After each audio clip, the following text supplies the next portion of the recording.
Revise its Incoterms. Hi, welcome to this new video. In this video, I will present to you the changes in the latest edition of Incoterms. Since 1980, it has been the routine work of the International Chamber of Commerce to revise its Incoterms rules every 10 years. The latest edition, Incoterms 2020, entered into force on January 1st this year. Compared with the last edition, Incoterms 2020 make changes in the following two aspects. The latest revision adopts a clearer and simpler presentation with an aim to guide users toward the right term for their sale contract. Apart from the general change, the latest revision also makes some substantive changes. Let's break down these changes together. Presentation has been enhanced to put greater emphasis on making the right choice of trade terms, to clarify the connection between trade terms, the sale contract, and its surrounding contracts, and to give delivery and risk more prominence by reordering articles in each rule. As in Incoterms 2010, 11 trade terms in the new edition are still presented in two families: 7 terms for any mode or modes of transport, and 4 terms for sea and inland waterway transport, so that the right term is used for the sale contract depending on the means of transport used. Compared with the guidance notes in Incoterms 2010, the explanatory notes for users in the latest edition add bold titles and illustrated pictures, trying to vividly explain the fundamentals of each term, such as when it should be used, when risk transfers, and how costs are allocated between seller and the buyer. Incoterms 2020 is the first edition of ICC's Incoterms rules to be published both in traditional format and in the new horizontal format. Grouping all like articles together, the new horizontal format allows users to clearly see the differences in treatment of particular issues across the 11 trade terms. In its introduction, the new edition gives a clearer explanation of demarcation and connection between Incoterms rules, sale contract, and its ancillary contracts. A trade term only becomes part of contract when the rule is incorporated into established contract. The trade terms are not in themselves a sale contract and do not form part of those other contracts typically surrounding a sale contract. For example, a carriage contract, an insurance contract, or a letter of credit. The Incoterms rules do not provide the law applicable to a contract. Articles in each rule of Incoterms 2020 are radically reordered to better reflect the logic of a sale contract and to give delivery and risk more prominence.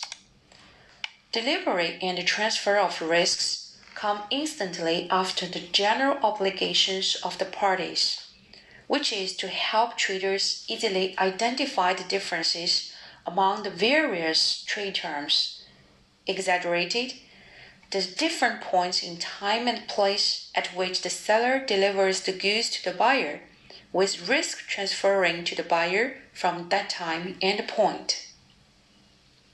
Articles thereafter are ancillary contracts, carriage and insurance, transport documents, export and import clearance, packaging, costs, and notices. All the cost items are listed in A9 and B9 articles to provide users with a one-stop list of costs, so that the seller or buyer can now find in one place all the costs for which it would be responsible under that particular trade term. Apart from the above changes in presentation, more attention should be paid to the following 5 substantive changes. When goods are traded on FCA term and transported by sea, delivery may be completed before the goods are loaded on board the vessel, where the seller gets a received for shipment bill of lading and cannot get an on-board bill of lading from the carrier. However, the seller or the buyer, or more likely the issuing bank of a documentary credit, may prefer an on-board bill of lading to a received for shipment bill of lading. To cater for this situation, FCA Incoterms 2020 provides an additional option in its A6 and B6 articles.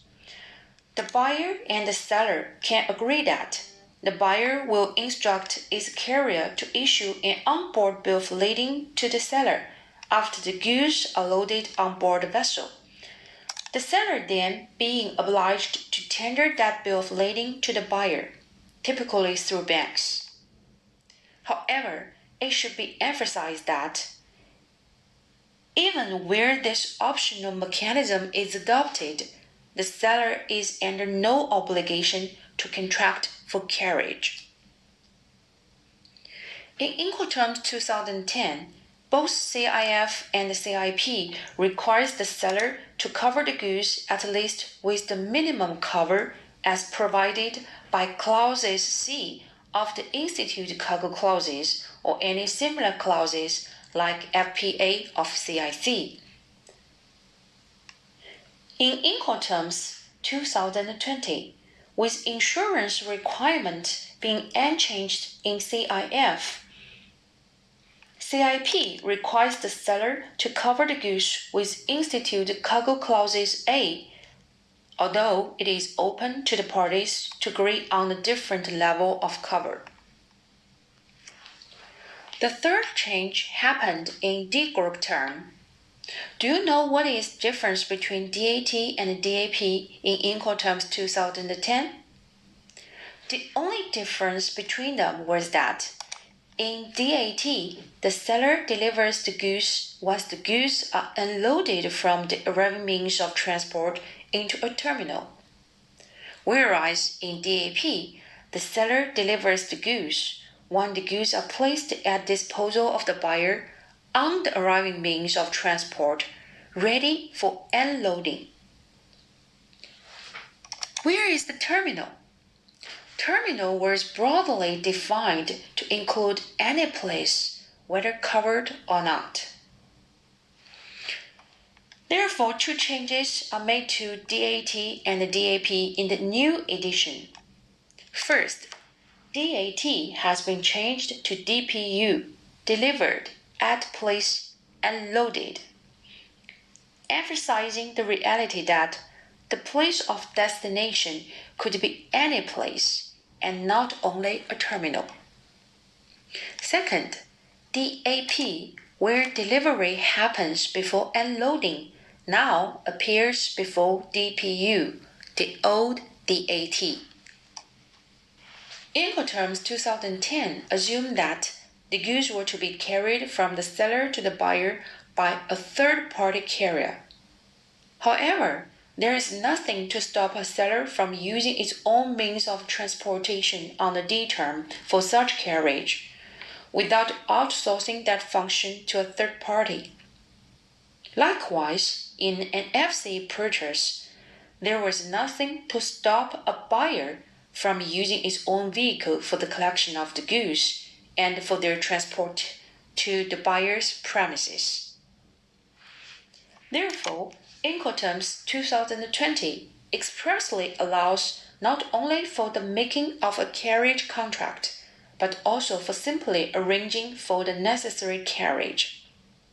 For example, B4 of FCA rule in Incoterms 2020 reads, the buyer must contract or arrange at its own cost for carriage of the goods.